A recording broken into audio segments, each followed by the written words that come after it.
नाजरीन, भारत की जानिब से पाकिस्तान पर इल्ज़ामात, आबी मुआहदे की खिलाफ वर्जियाँ और सरहदी महाज पर इश्तियाल अंगेज़ रवैये ने खित्ते के अमन को शदीद खतरे में डाल दिया है। पाकिस्तान की जानिब से न सिर्फ इन इल्ज़ामात को मुस्तरद किया गया है बल्कि आलमी सतह पर संजीदा सिफारती इक़दाम भी किए जा रहे हैं। ईरान ने सालिसी की पेशकश की है। ईरानी वज़ीर ख़ारजा आज पाकिस्तान की क़यादत से मुलाकातें कर रहे हैं और इसी हफ्ते वो भारत भी जाएंगे। दूसरी जानिब चीन ने एक बार फिर पाकिस्तान की गैर मशरूत हिमायत का अयादा किया है, जबकि पाकिस्तान अक़वाम मुत्तहिदा की सलामती कौंसिल को भारत के जारहाना इक़दामात और इश्तियाल अंगेजियों से अमन को लाहक खतरात पर ब्रीफिंग भी देगा।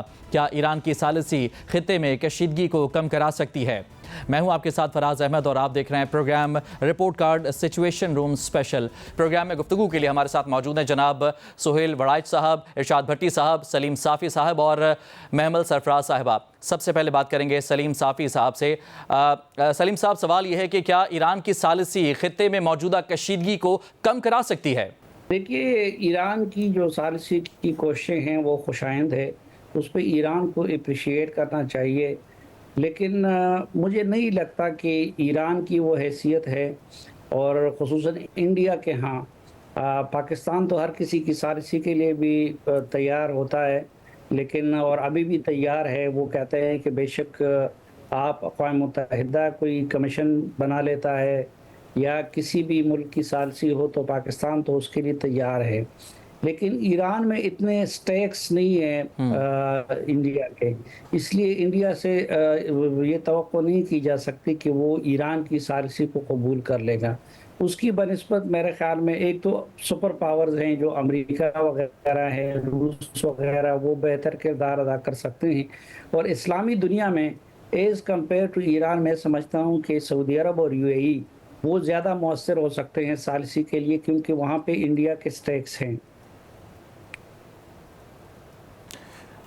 ठीक है। सुहेल वड़ाइच साहब, आपको क्या लगता है जो मौजूदा सिचुएशन है, अब्बास अराग़ची का दौरा है पाकिस्तान, फिर वो भारत भी जाएंगे, तमाम तर जो सरगर्मियां हैं क्या कशीदगी को कम कराने में मददगार साबित हो सकती हैं?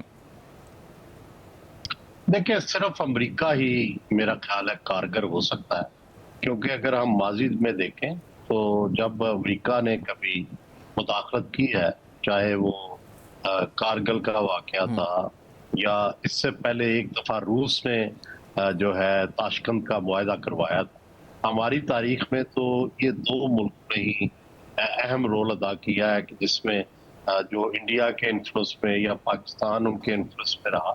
तो अब भी अगर इन दो ताकतों में से किसी ने कोई अपना रोल अदा किया तो फिर तो हो सकता है कि टेंशन जो है वो कम हो जाए। लेकिन असल में इंडिया ये जानबूझ के इसलिए कर रहा है ताकि एक तो ये फजा बनाई जा सके तादेर कि पाकिस्तान को जितनी देर इसमें सारी दुनिया में इसके खिलाफ इल्ज़ाम लगाए और पाकिस्तान को उतनी देर टारगेट रखे।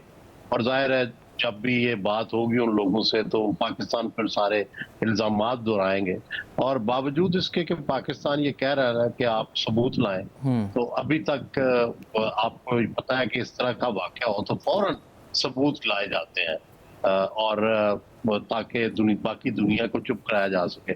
लेकिन जो मोदी साहब है और जो इंडियन गवर्नमेंट है वो मुसलसल इस बारे में मुजरमाना खामोशी इख्तियार किए हुए है, और शायद वो ये चाहते हैं कि पाकिस्तान को अपनी तरफ से वो सबक सिखाना चाहते हैं। लेकिन याद रखना चाहिए इंडिया को कि इंडिया ने पिछले 75 सालों में पाकिस्तान को कभी मुस्तहकम नहीं होने दिया, चाहे वो इकोनॉमिक स्टेबिलिटी थी, चाहे वो डेमोक्रेटिक स्टेबिलिटी थी, बल्कि हमारे जो जितने मुआहदे इंडिया ने किए हैं वो हमारे डिक्टेटर से, और जो है जो इस तरीके से इंडिया ने कभी बिग ब्रदर का या इस खित्ते के ऐसे मुल्क का रोल अदा नहीं किया जो इस मुल्क में इस खित्ते में खुशहाली लाए।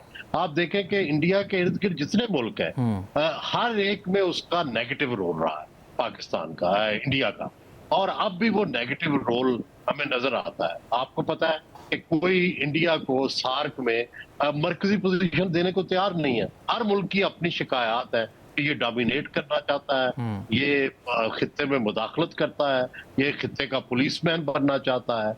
ये खित्ते के नजरियाती, हर एक के अपने अपने नजरियात है, खुद मुख्तारी है, अपनी सोच है। ये इंडिया चाहता है कि डिक्टेट करे। तो जाहिर है चाहे कोई मुल्क छोटा हो बड़ा हो, जब आजाद और खुद मुख्तार मुल्क होता है वो किसी की डिक्टेशन नहीं लेते। पाकिस्तान के एक अपने नजरियात हैं जिसकी बुनियाद पर पाकिस्तान बना था, आजादी खुद मुख्तारी ली थी। हम अपने मुल्क को अपने तरीके से चलाना चाहते हैं। इसको ना इंडिया के कहने पे ना किसी और के कहने पे चलाना चाहते हैं।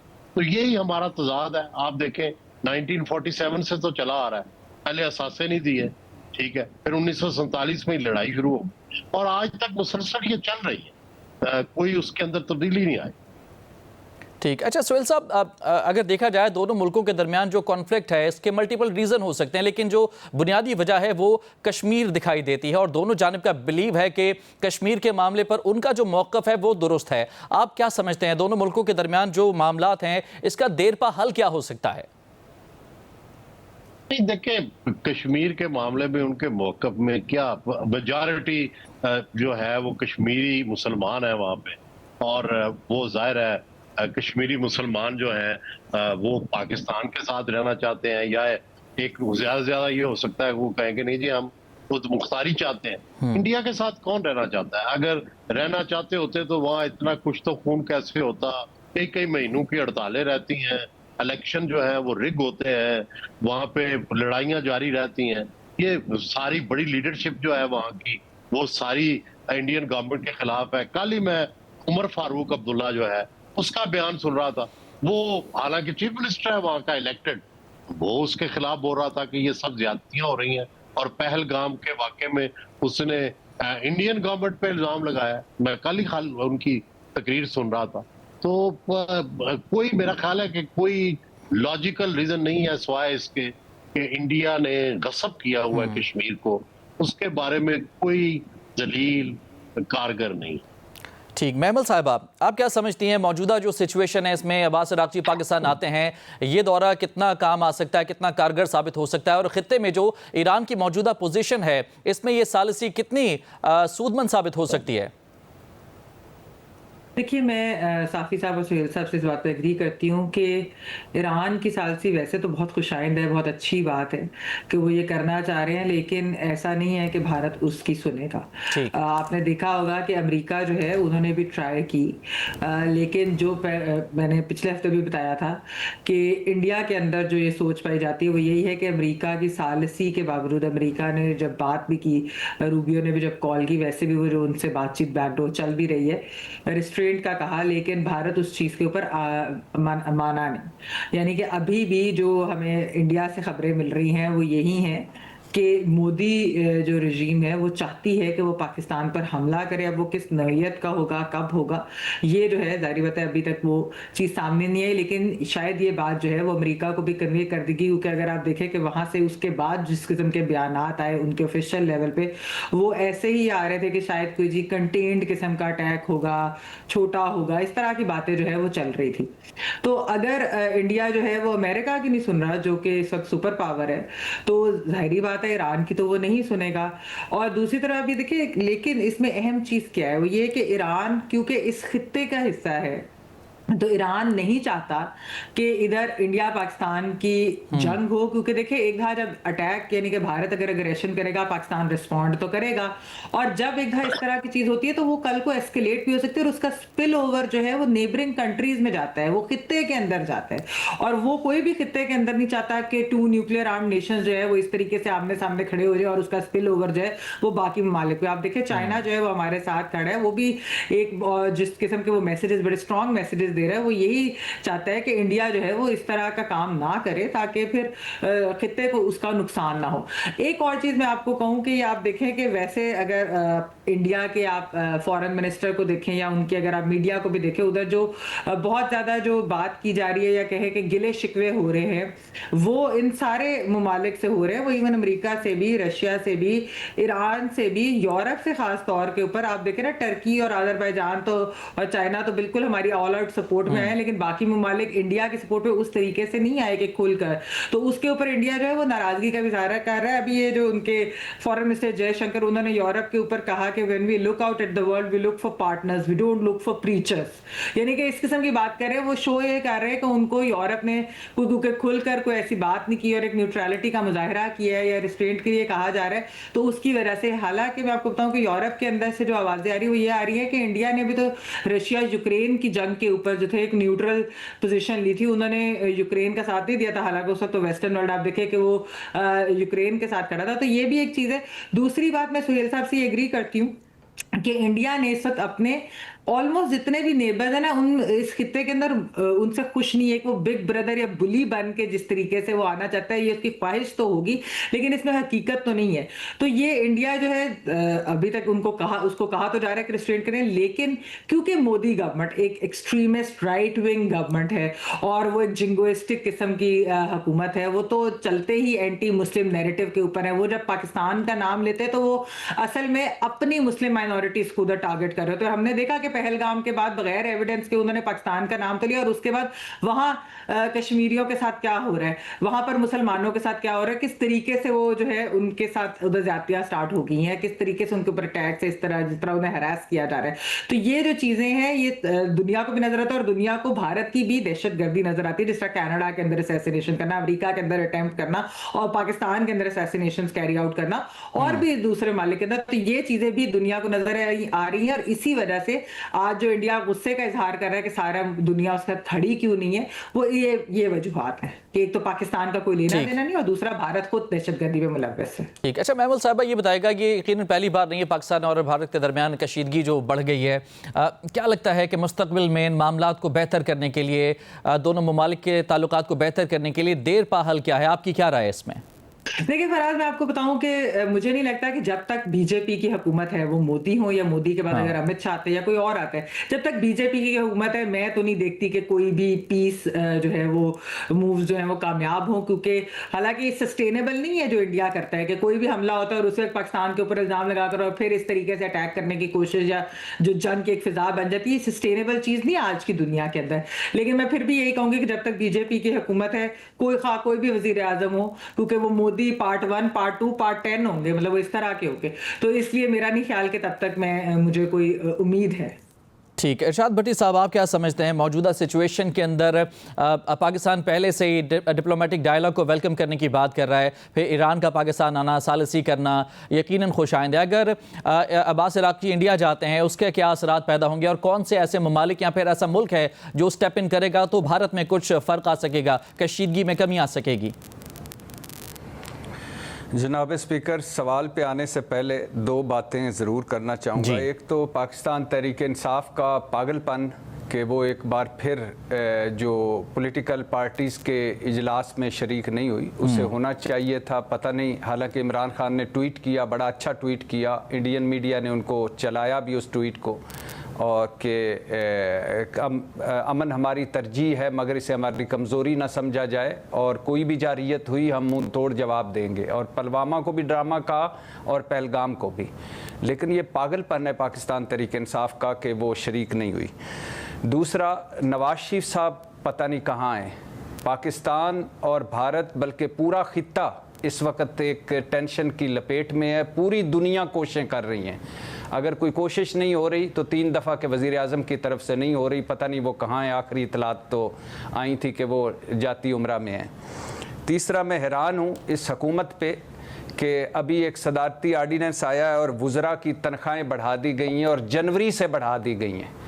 मैं हैरान हूँ कि पता नहीं ये इस जंग के माहौल में क्या इन वज़रा ने अपनी गाड़ियों पे बैठ के जाना था जंग लड़ने के लिए या क्या होना था कि ये याद रहा हुकूमत को कि हम सदारती आर्डीनेंस एक जारी कर दें।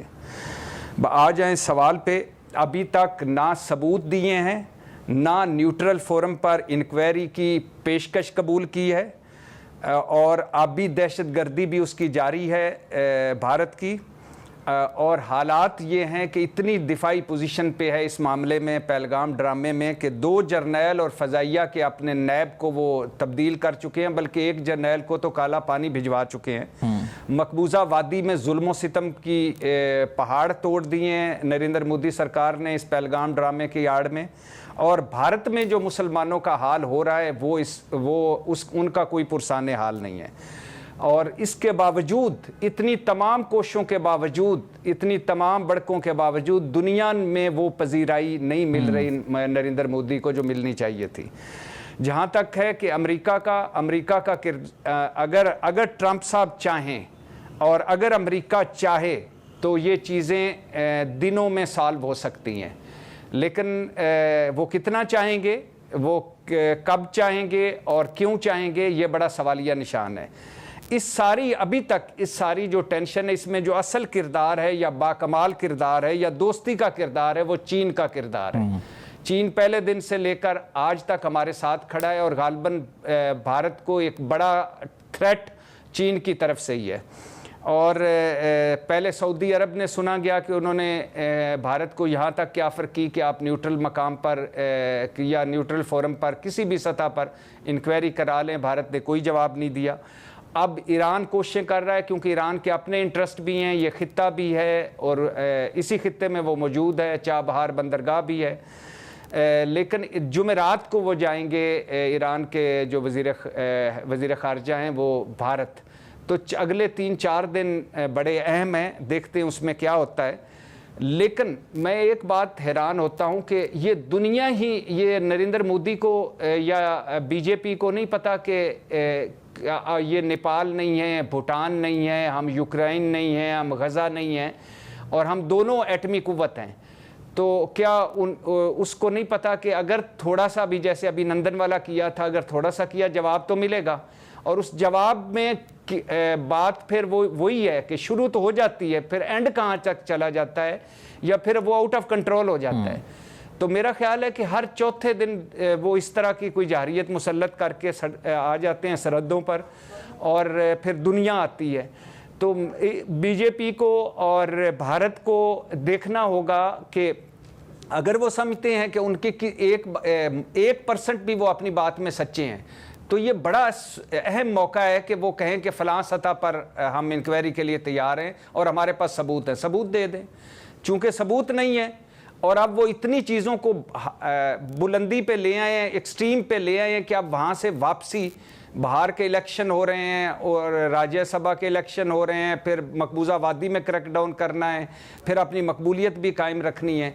तो वो भारत जिसने 7 मुल्कों में दहशतगर्दी करवाई, जो रोज़ पाकिस्तान में दहशतगर्दी करवाता है, जाफर ट्रेन हमारे साथ, एक्सप्रेस हमारे सामने है, तो इसके बावजूद वो अब इस जगह पे आ गए हैं कि अब उनकी वापसी, उनको भी यही एक वाहिद पॉइंट है कि वो वापस अगर जाएंगे तो वो हो सकता है वो अपने वोट बैंक के लिए कोई ना कुछ करें, और अगर वो कर गए तो फिर उसका जवाब मिलेगा और उसका फिर 2 अरब लोगों का और पूरे खित्ते का बका पड़ जाएगी इसमें। तो असल बात तो यही है कि होश के नाखुन लें और रहम करें अपने मुल्क पे भी और इस खित्ते पर भी। ठीक, भट्ट साहब, बज़ाहिर ऐसा लगता है कि एंटी पाकिस्तान नैरेटिव जो है वो इंडियन हुकूमत की जो स्ट्रेंथ है उसको बढ़ाता है, इसी वजह से बार बार इसका इस्तेमाल किया जाता है। क्या समझते हैं, अगर मोदी वज़ीर आज़म ना होते तो क्या पाकिस्तान और भारत के जो हालात हैं, जो मामलात हैं, ये कुछ बेहतर होते और दोनों मुल्कों के मुस्तकबिल के ताल्लुकात जो है, इनका मुस्तकबिल क्या दिख रहे हैं आप? जी बिल्कुल बेहतर होते, बिल्कुल बेहतर होते। हालांकि LK आडवाणी भी थे, वाजपेयी साहब भी थे। वाजपेयी साहब तो यहाँ पाकिस्तान में भी आ गए, फिर एक और बदकिस्मती हो गई। लेकिन नरेंद्र मोदी साहब का तो ये उनका तो सियासत का मेन मरकज यानी मेन पॉइंट ही पाकिस्तान दुश्मनी है। वो तो फ़ख्र करते हैं कि पाकिस्तान तोड़ने में मेरा अमली तौर पर किरदार रहा है। वो तो गुजरात में जो उनका एज ए चीफ मिनिस्टर जो किरदार रहा है मुसलमानों के हवाले से, वो भी सबके सामने है। तो नरेंद्र मोदी की तो स्ट्रेंथ ही पाकिस्तान दुश्मनी है।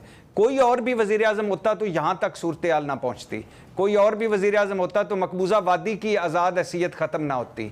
कोई और वज़ीर आज़म होता तो मुसलमानों का ये हाल ना होता। कोई और वज़ीर आज़म होता तो 7 मुल्कों में भारत दहशतगर्दी ना करवाता।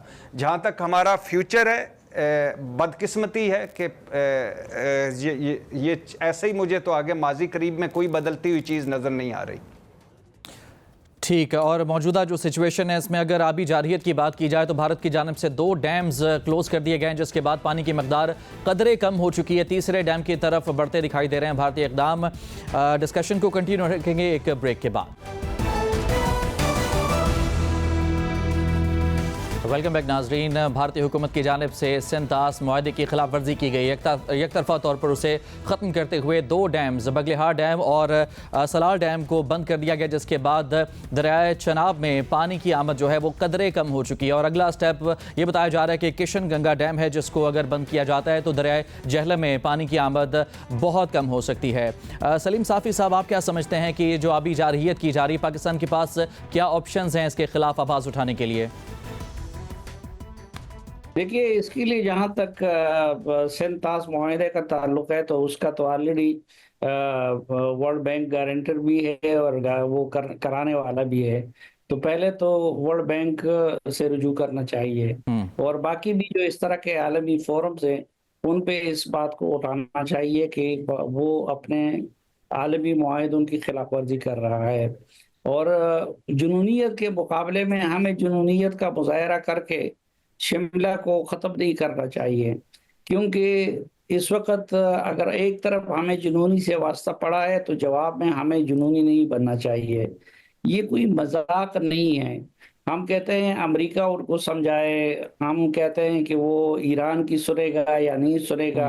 वो अगर अपनी अकल की सुन ले मोदी साहब तो वो कभी भी जंग की बात नहीं करेंगे, क्योंकि ये दोनों मुल्क जो हैं ये अब 71 वाले या 65 वाला पाकिस्तान नहीं है, तो ये 8 भी पाकिस्तान है।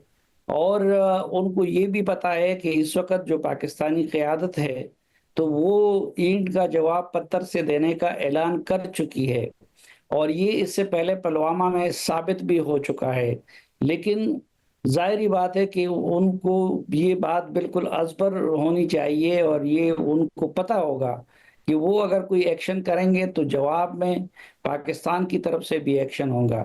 लेकिन जंगों के बारे में सुहेल वड़ाइच साहब की तारीख में गहरी नजर है कि जंगें शुरू तो एक फरीक करता है, लेकिन फिर उसको खत्म करना उसके बस की बात नहीं होती। इस वक्त आप देखें यूक्रेन और रशिया की जंग को देख लें, अब कोई भी उसको खत्म करना उनके लिए आसान नहीं है। इसी तरह जंगों के बारे में एक सबसे बड़ी हकीकत यह कि हमेशा जंगें जब हुई है तो किसी एक फरीक के मिसकैलकुलेशन से हुई है। और मेरे ख्याल में इस वक्त मोदी अपने इलेक्शन मुहिम में और अपनी पॉपुलैरिटी को बढ़ाने के लिए एक बहुत बड़ा रिस्क ले रहे हैं और ये जंग जो है फिर किसी भी तरफ जा सकती है। तो वो अगर अपनी अकल की सुने और अपने गिरबान में झांके तो मेरे ख्याल में वो इस तरह नहीं करेंगे। ठीक, साफ़ी साहब, दोनों मुल्कों की मौजूदा सूरत हाल को देखते हुए, माजी के ताल्लुकात को देखते हुए आपकी क्या राय है? मुस्तकबिल में देरपा हल क्या है? पाकिस्तान और भारत के ताल्लुकात कशीदा दोबारा ना हो, क्या किया जा सकता है दोनों ममालिक की जानिब से?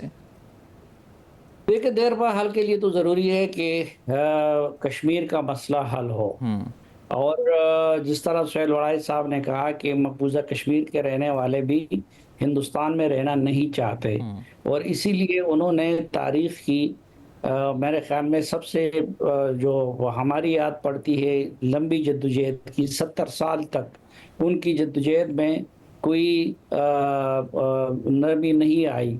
ये दुनिया की एक मुनफरिद जद्दोजहद है कि जिसमें ख़वातीन भी हिस्सा ले रही हैं, जिसमें बच्चे भी हिस्सा ले रहे हैं, जिसमें बूढ़े भी हिस्सा ले रहे हैं। इस वक्त आप देखें कि मकबूजा कश्मीर की तकरीबन तमाम पॉलिटिकल लीडरशिप वो उनकी जेलों में हैं, लेकिन उसके बावजूद वो लोग हिंदुस्तान की बालादस्ती को और हिंदुस्तान के कब्ज़े को मानने के लिए तैयार नहीं हैं।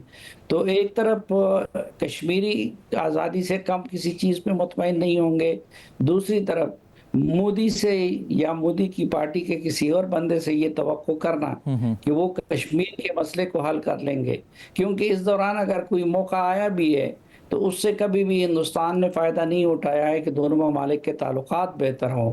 तो जब सिरे से ताल्लुकात ही बेहतर ना हो, सिरे से उठना बैठना ही ना हो, तो उसमें कश्मीर के मसले के हल का तो कोई सवाल ही पैदा नहीं होता।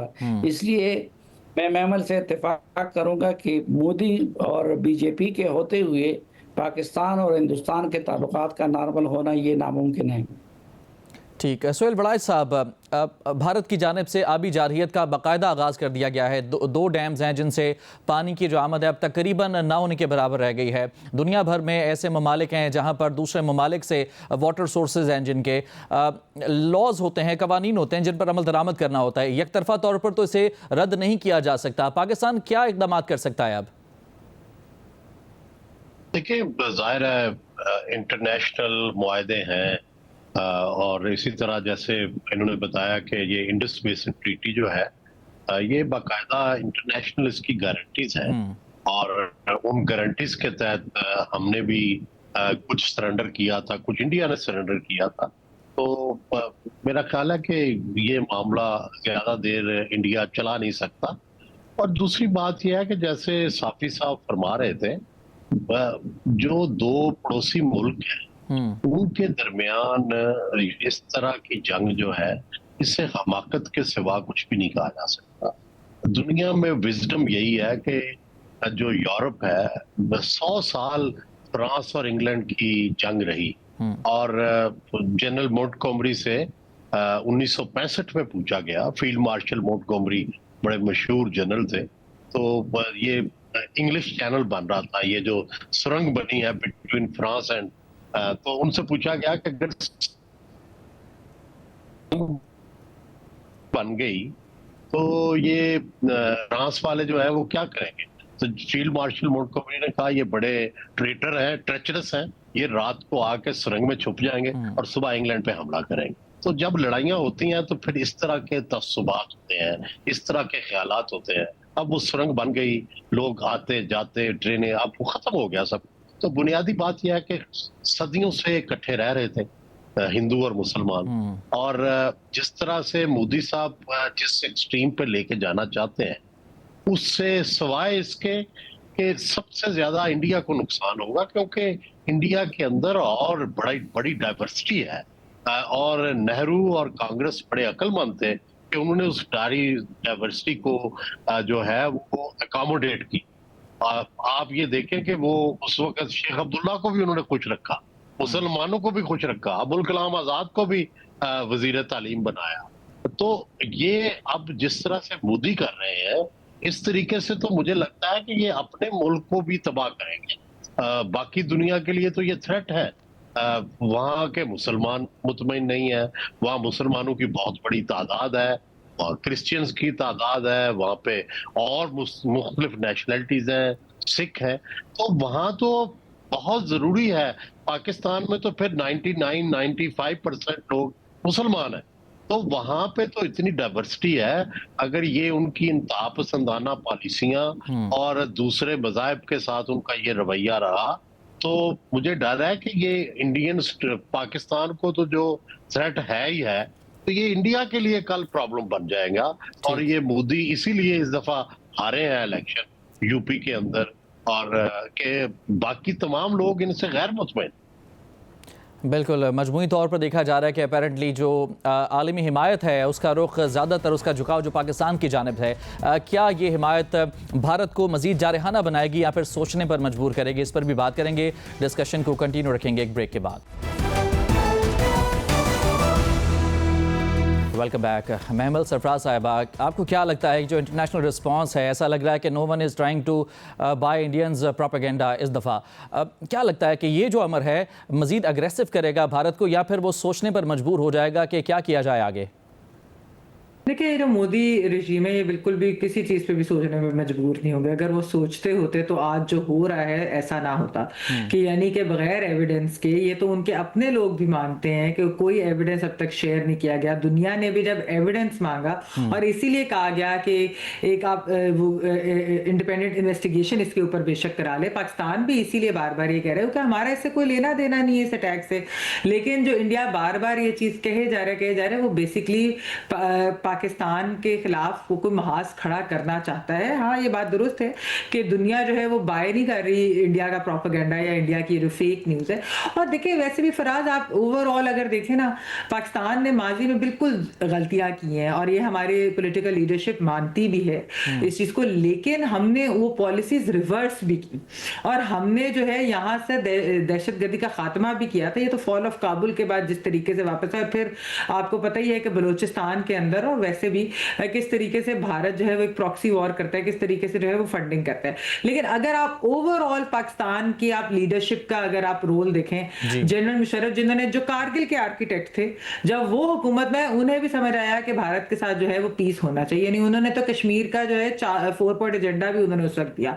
तो वो हो, फिर पीपल्स पार्टी की हुकूमत हो, पीपल्स पार्टी की हुकूमत में 2000 से 8 से 13 तक जो है उन्होंने पीस की कोशिश की। मियां नवाज शरीफ साहब जब आए, वो वैसे ही एक बिग प्रोपोनेंट ऑफ पीस है, उन्होंने तो ये बात की, बल्कि मोदी पहली बार जो पाकिस्तान, पहली और आखिरी बार जब पाकिस्तान आए थे वो मियां नवाज शरीफ के दौर में आए थे, उस वक्त की एस्टैब्लिशमेंट को ये बात खटकी, उस वक्त की एस्टैब्लिशमेंट को ये बात पसंद नहीं आई और उन्होंने मियां नवाज शरीफ को जो एक निकालने की बहुत बड़ी वजह भी थी और पूरा जो सारा कुछ हुआ भी, उसके अंदर एक ये भी वजह थी कि वो डिक्टेशन नहीं लेते थे और भारत के साथ वो नॉर्मलाइज करना चाहते थे। लेकिन उसके बाद की एस्टैब्लिशमेंट अगर आप देख लें, यानी आप जनरल बाजवा को देखें, तो वो भी पीस के प्रोपोनेंट थे, उन्होंने भी कोई ऐसी चीज, इमरान खान साहब हो जाए, जितनी भी हमारी हुकूमतें हैं, हमारी सिविलियन और मिलिट्री लीडरशिप ने पीस के जो है वो उन्होंने दावत भी दी, इंडिया से बात भी की कि आप इस चीज को देखें, नॉर्मलाइज करते हैं, टॉक्स करते हैं, कुछ चीज आगे बढ़ेगी। देखिए, कोई भी चीज रिजॉल्व नहीं हो सकती, यानी ये नहीं हो सकता कि रातों रात कश्मीर का इशू जो है वो रिजॉल्व हो जाए। बातचीत जब तक नहीं होगी तो हम आगे नहीं बढ़ सकते। बिल्कुल, बातचीत ज़रूरी है। भट्टी साहब, आप क्या समझते हैं, मौजूदा सिचुएशन में बार बार का जो तनाज़ा है, इसका हल क्या है? क्या पाकिस्तान और भारत के दरमियान कोई नया सिक्योरिटी मुआहदा होना चाहिए? दुनिया को इसमें स्टेप इन करना होगा? जी बिल्कुल, खुद करना चाहिए दोनों को, ख़ास तौर पर भारत को, बीजेपी को, कि हम दोनों पड़ोसी मुल्क हैं, जंग लड़ लें, जोरी जंग लड़ लें, खुदा न खास्ता, और बाकी लड़ाइयाँ लड़ लें, जंग का इख्तिताम फिर भी मुज़ाकरात की टेबल पर होता है। हर जंग का इख्तिताम मुज़ाकरात की टेबल पर होता है और फिर लेकिन उसमें कितनी नस्लें सफ़र करती हैं, ये मेरे ख़्याल से नरेंद्र मोदी साहब को और उनकी हुकूमत को सोचना चाहिए।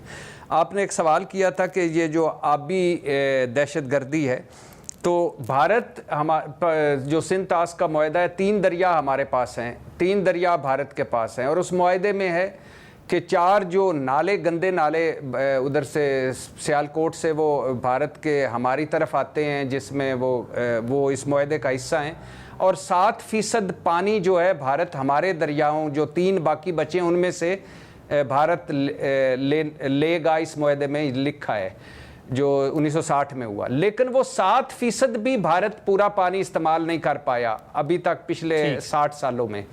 तो कहने का मकसद ये है कि भारत हमारे 3 दरिया बंद नहीं कर सकता, भारत अब पानी नहीं रोक सकता, उनके पास कैपेसिटी नहीं। अगले 30 साल चाहिए उनको, अगर मुसलसल वो उस पर डैम बनाएं या पूरे भारत का सरमाया लगा दें, तो 30 साल चाहिए उनको हमारे 3 दरिया रोकने के लिए।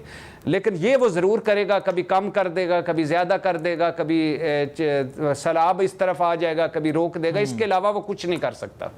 ठीक, बहुत शुक्रिया। हमारे साथ मौजूद थे सोहेल वड़ाई साहब, महमल सरफराज साहिबा, इरशाद भट्टी साहब और सलीम साफ़ी साहब हमारे पैनल में मौजूद थे। प्रोग्राम का वक्त यहाँ पर ख़त्म हुआ, मुझे इजाज़त दीजिए, अल्लाह हाफ़िज़।